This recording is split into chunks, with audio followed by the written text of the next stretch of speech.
El libro de Job. Es un libro muy profundo y único en la Biblia por muchas razones. La historia está ambientada en una tierra muy recóndita que está muy lejos de Israel, Uz. El personaje principal, Job, ni siquiera es israelita, y el autor, que es anónimo, ni siquiera coloca la historia en algún momento claro de la historia antigua. Sin embargo, todo esto parece intencional. Es como si el autor no quisiera que nos distrajéramos con preguntas históricas, sino más bien que nos concentremos en la historia de Job y en las preguntas que nacen de su experiencia de sufrimiento. El libro de Job tiene un diseño literario muy claro. Abre y cierra con un breve prólogo narrativo y luego un epílogo. Y la parte central del libro es densa poesía hebrea, que representa conversaciones entre Job y 4 compañeros de diálogo, llamados los amigos. Estas conversaciones concluyen con una serie de discursos poéticos dados por Dios a Job. Profundicemos y veamos cómo funciona todo junto. El prólogo nos presenta a Job.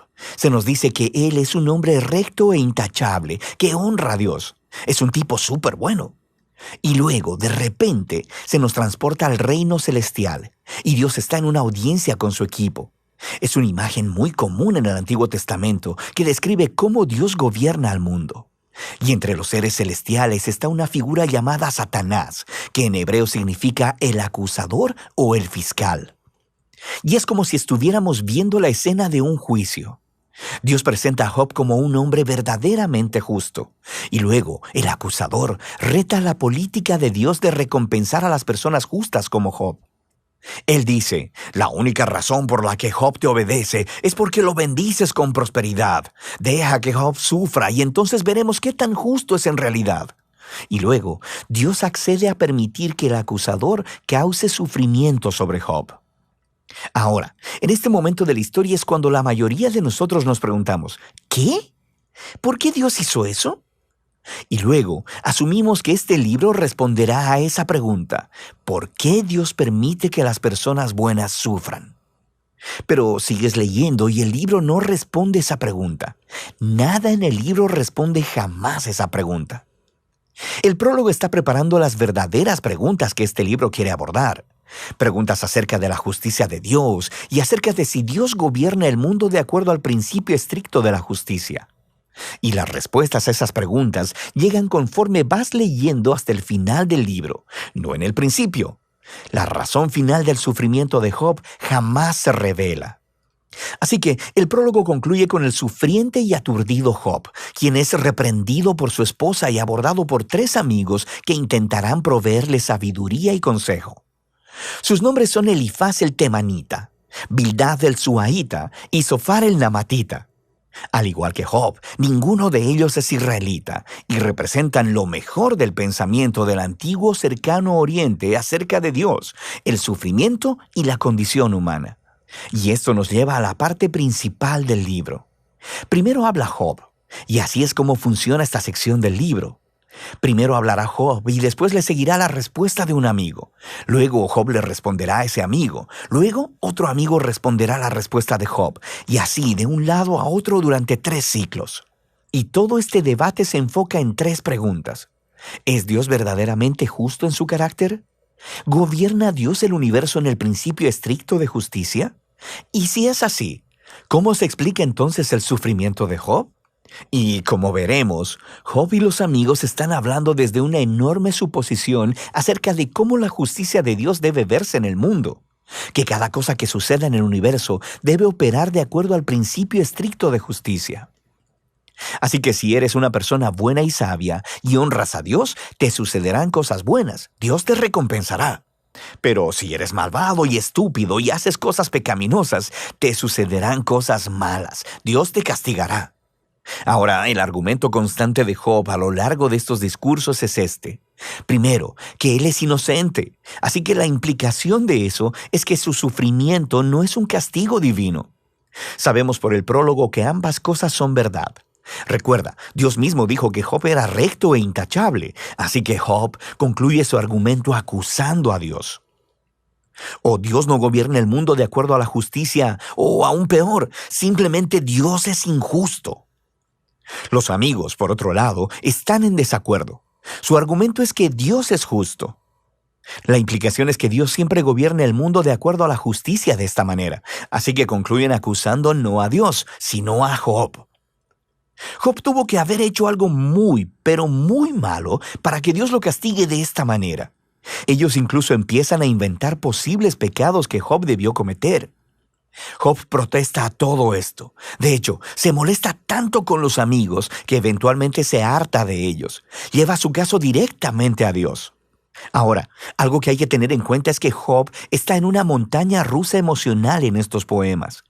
Él pensaba que Dios era justo, pero ahora no puede reconciliar esto con su sufrimiento. Así que en algunos arranques, él acusará a Dios de ser un bravucón.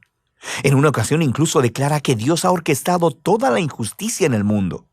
Pero al momento en que pronuncia ese pensamiento, se aterroriza de éste, porque él quiere tener esperanza y creer que Dios es verdaderamente justo.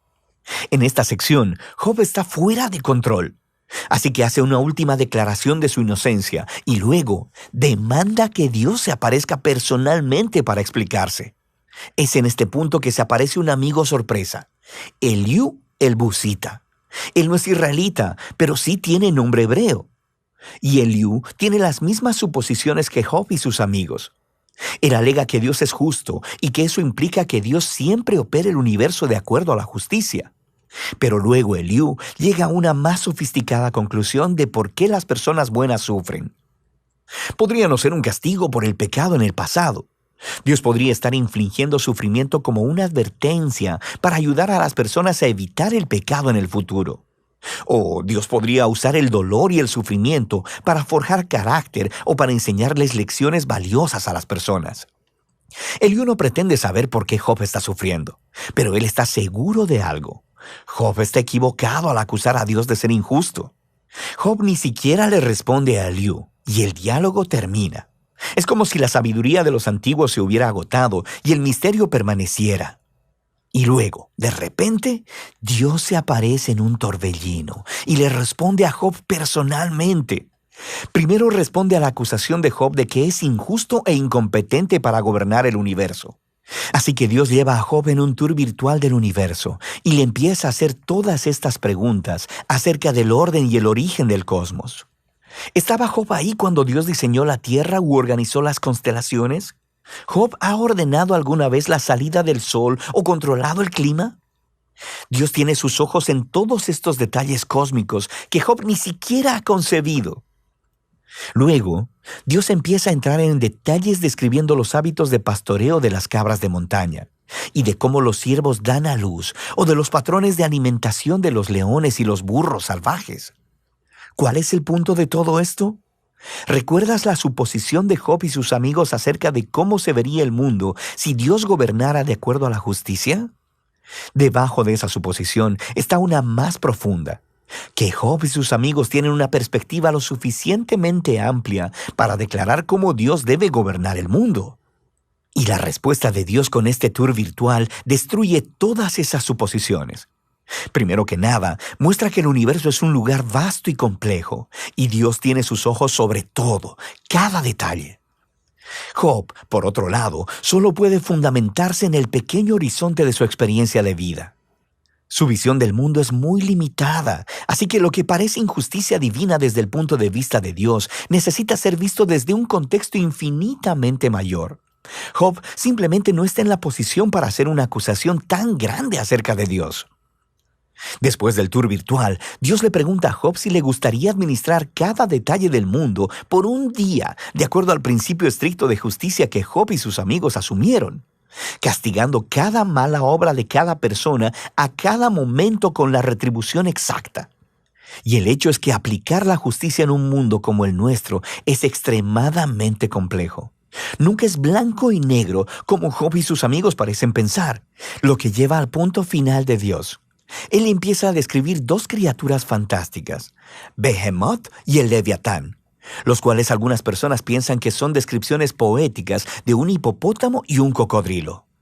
Pero lo más probable es que se refieran a criaturas bien conocidas de la mitología del antiguo cercano oriente, las cuales se utilizan en otros lugares de la Biblia como símbolos del desorden y el peligro que existen en el buen mundo de Dios.